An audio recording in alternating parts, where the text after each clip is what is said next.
आरती बचपन से ही पढ़ने में बहुत कमज़ोर थी। उसके शरीर का रंग सांवला था, चेहरे का डिजाइन कुछ खास नहीं था। औरों की अपेक्षा भगवान उसके दांतों की भी बनावट अच्छा नहीं दिए थे। आरती का चेहरा अच्छा ना होने के कारण स्कूल में बच्चे उसे चिढ़ाते रहते थे। आरती का कोई फ्रेंड बनने के लिए तैयार नहीं था। जब आरती अपने गांव की गलियों से गुजरती थी तब मोहल्ले में खड़े लोग अपना मुंह फेर लेते थे। आरती को इस बात से ज़्यादा पीड़ा होती थी। वह यह नहीं समझ पा रही थी क्योंकि वह बहुत छोटी बच्ची थी। आखिर बात क्या है, हमारे चेहरे को देखकर लोग अपना मुंह क्यों फेर लेते हैं। आरती जब स्कूल से घर वापस आती तब माँ से यही सवाल करती कि माँ, जब मैं स्कूल से घर आती हूँ तो लोग हमें ऐसे क्यों देखते हैं और स्कूल में भी मैं हमसे कोई बात नहीं करता। हमारा कोई फ्रेंड नहीं बन रहा है, अतः हमसे कोई बातचीत भी नहीं करना चाहता। इतना बात सुनकर आरती की माँ के आंखों में आंसू आ गया और वह फपक फपक कर रोने लगी कि अपनी बिटिया को यह नहीं समझा पा रही थी तुमसे लोग घृणा क्यों करते हैं। माँ आरती से बहुत ज़्यादा प्यार करती थी। गली मोहल्ले में आरती को मनहूस जो लोग बोला करते थे, आरती की माँ कड़वी शब्दों में जवाब देती थी।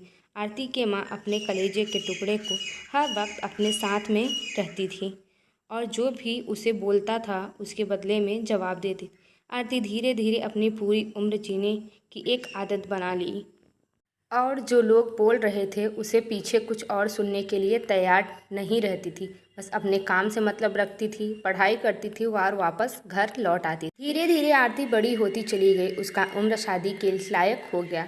तब उसके पापा लड़का खोजने के लिए गांव से दूर गांव में जाने लगे, लेकिन कोई भी लड़का आरती को देखने आता तो बिना पसंद किए लौट जाता था। ऐसा बहुत बार हुआ। अब बहुत दिक्कत होने लगी थी आरती को शादी को लेकर। आरती के पापा भी थक चुके थे लड़का खोजते खोजते। ऐसा कोई गांव नहीं था जिस गांव में आरती के पापा लड़का खोजने ना गए हों। अब गुस्से में आकर वो भी आरती को मनहूस कहने लगे थे, लेकिन माँ तो एक ऐसी थी जो सभी लोगों को समझाती थी और आरती के बारे में भला बुरा कहने वाले को सबक सिखाती थी। भगवान ने भी आरती के साथ बहुत क्रूरता मजाक किया था। शरीर के बनावट ऐसे बना दिया था जिसे देखकर कोई भी लड़का पसंद नहीं करता था। आरती भी इस बात को लेकर चिंता करती थी कि पापा हमारे लिए इतना दूर दूर तक जाते हैं लड़का देखने के लिए, लेकिन हमें कोई भी पसंद नहीं करता है। आरती अपने कामों में ज़्यादा व्यस्त रहती थी। वह खाना बनाने में बहुत ज़्यादा समय देती थी। आरती के खाना बनाने में बहुत ज़्यादा मज़ा आता था। आरती ने बहुत सारे खाने बनाने की रेसिपी के बारे में जानकारी हासिल कर ली थी। इसके लिए उन्होंने किताब, रेडियो, टीवी चैनल, वीडियो देख ली थी। आरती के द्वारा बनाया गया खाना बहुत ही स्वादिष्ट और टेस्टी होता था। आरती की तारीफ उसके चेहरे से कोई नहीं करता था, लेकिन उसके खाना बनाने का जो तरीका था, उसने खाने में जो स्वादिष्ट था उसे हर कोई तारीफ करता था खाना बनाने में। आरती के जितने भी आजू बाजू औरतें थीं उन सभी औरतों में बहुत ज़्यादा फेमस हो गई थी। जिस औरत को लगता था कि आज नया खाना बनाना है और कुछ अच्छा आइडिया तो इसमें टेस्टी लगता है लगाना है, तो आरती के घर पर जाकर जानकारी लेती थी।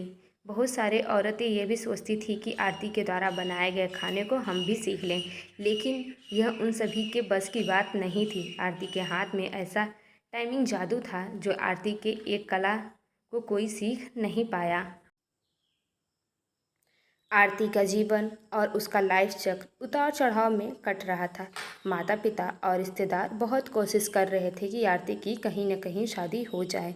बहुत कोशिश करने के बाद माँ पापा ने एक लड़का को मना लिया था। वे सब आरती को देखने के लिए घर आने वाले थे। आरती को इस बात की खबर लग जाती है कि हमारी शादी होने वाली है।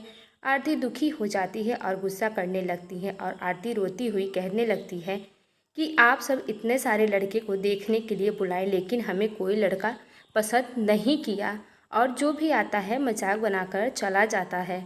आप सबकी बदनामी होती है और गांव समाज में बोला जाता है कि लड़के वाले आते हैं, देख के चले जाते हैं और आरती को पसंद नहीं करते हैं। गांव वाले भी कहते हैं कि पता नहीं इसके अम्मी पापा ने कैसी लड़की को जन्म दिया है, मनहूस कहीं की शादी ही नहीं ठीक हो रही है। आरती माँ ने आरती को समझाई कि शादी में अक्सर ऐसा होता है, हर कोई किसी को पसंद नहीं आता। जो पसंद आ जाएगा तो तुमसे ज़रूर उसकी शादी हो जाएगी। तुम अपना ख्याल रखो, तुम अपने आप पर ध्यान दो। कौन तुम्हें पसंद करेगा या नहीं करेगा तुम अब उस पर छोड़ दो। अगले दिन लड़के वाले आरती को देखने आते हैं, लेकिन आरती उस दिन सुबह ही सच समझकर कहीं निकल जाती है। लड़के वाले घर पे आते हैं, लेकिन अम्मी पापा को नहीं पता था कि आरती कहाँ गई है। जब लड़की देखने की बारी आती है तो आरती घर में नहीं थी। लड़के वाले इस पर गुस्सा हो जाते हैं और बुरा खरी खोटी सुनाते हैं आरती के मम्मी पापा को। वैसे भी पापा आरती पर बहुत ज़्यादा गुस्सा करते थे, लेकिन इस दिन की हरकत से आरती के पापा के ऊपर खून सवार हो गया था।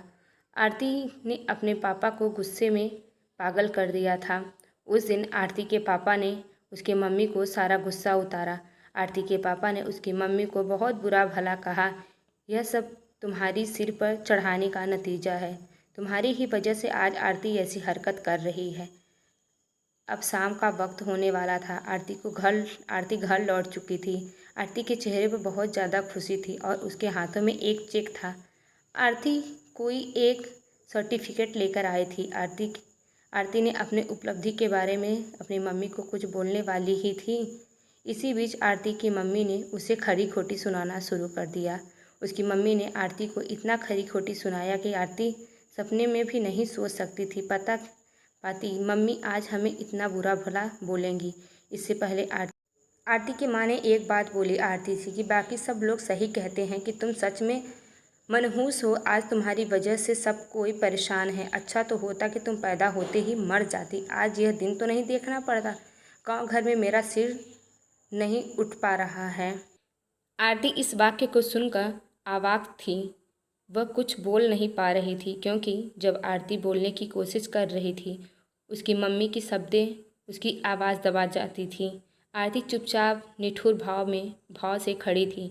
आरती की आंखों में आंसू भरे थे। आरती बिल्कुल व्याकुल हाल में खड़ी थी। वह कुछ बोल नहीं पा रही थी। आरती अपने माँ से एक ही सवाल कर रही थी, माँ, क्या मैं इतनी बदनसीब हूँ कि मुझे आप मारना चाहती थी? क्या मैं मर जाऊँ? मैं इतनी बुरी हूँ?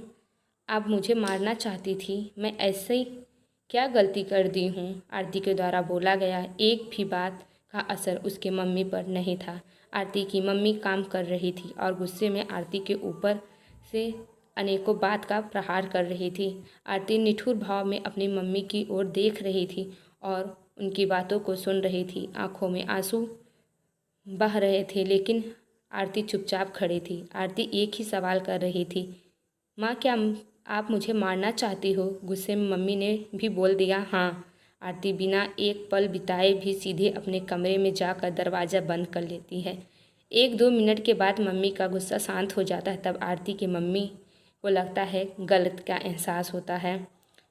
उसकी मम्मी आरती के रूम की तरफ गई, दरवाज़ा खोलने के लिए बोली, लेकिन आरती ने अपने रूम का दरवाज़ा बंद कर लिया था। आरती के माँ ने जब देखी तो आरती अंदर से दरवाज़ा बंद कर ली थी।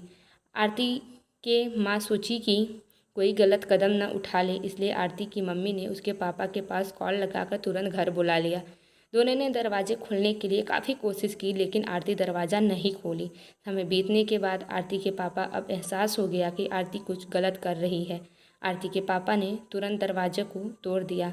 आरती के मम्मी अंदर का सीन देखा तो अवाक रह गए। आरती दुपट्टे से फंदा बनाकर पंखे से लटक रही थी। तभी ज़्यादा वक्त नहीं हुआ था, वह सिर्फ बेहोश हो गई थी। माँ और पापा ने तुरंत उसे उठाकर पंखे से अलग किया, फिर स्थिर बेड पर लेटाया और उन्होंने तुरंत डॉक्टर को कॉल लगाया। माँ की नज़र अपनी लाडली बेटी आरती की मुट्ठी बंधे हाथों पर जाती है। हाथ में एक चिट्ठी था और टेबल पर एक पड़ी 5 लाख का चेक मिला, जिसमें 5 स्टार होटल के शेफ की नौकरी के लिए कन्फर्मेशन लेटर, उसकी कन्फर्मेशन लेटर और चिट्ठी को लेने के लिए आरती बाहर गई थी। कुछ समय के बाद डॉक्टर आते हैं और आरती का इलाज करते हैं। डॉक्टर आरती के चेकअप के बाद बोलते हैं कि शुक्र है कि लड़की बच गई। कुछ सेकंड देर होती तो आज यह लड़की सभी के बीच में नहीं रहती। आरती बेड पर बेहोश अवस्था में पड़ी थी। डॉक्टर ने बोला कि आरती धीरे धीरे कुछ घंटों में ठीक हो जाएगी। मैं दवा लिख दे रहा हूँ, जिसे आप मेडिकल स्टोर से मंगा लेना। माँ और पापा ने उस चिट्ठी को खोल कर पढ़ा। उससे कुछ इस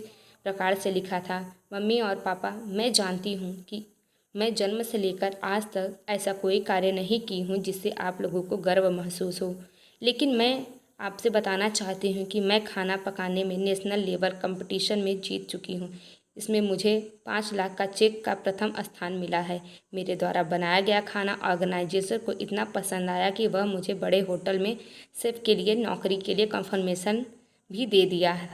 पूरी दुनिया मेरे खिलाफ हो, मुझे कोई फ़र्क नहीं पड़ता था और न ही पापा की कड़वी बातों से रुलाई आती। पापा से हर वक्त प्यार करती थी और मम्मी को दिल से चाहती थी। मैं जानती हूँ कि मम्मी और पापा केवल बाहर से ही सख्त थे, अंदर से बहुत ज़्यादा मुझे प्यार करते थे। यदि और पापा मुझे प्यार नहीं करते तो मेरे लिए बिना कहे कपड़े, मिठाइयाँ और किताबें कैसे ले आते। माँ की ममता और प्यार का कोई बयान नहीं कर सकता।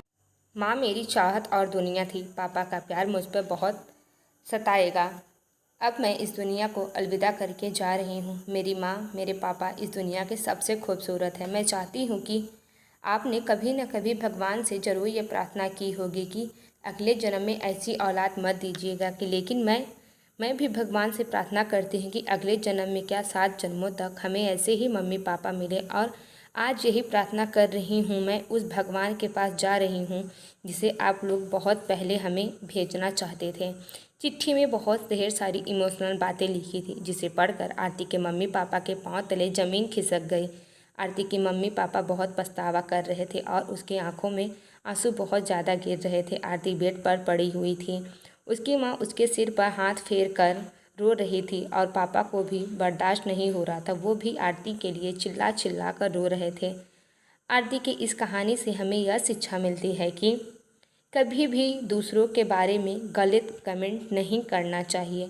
भगवान जो भी उस व्यक्ति को दिया है वह कुछ न कुछ सोच समझकर ही दिया है। दूसरों पर कमेंट करने से पहले खुद को भी देख लेना चाहिए कि हमारे अंदर कितना अवगुण है। तो दोस्तों, अगर हमारी ये कहानी आपको अच्छी लगी हो तो हमारे चैनल को लाइक, सब्सक्राइब, शेयर ज़रूर करिएगा और हमारे साथ इसी तरह कहानियों से जुड़े रहिएगा। धन्यवाद।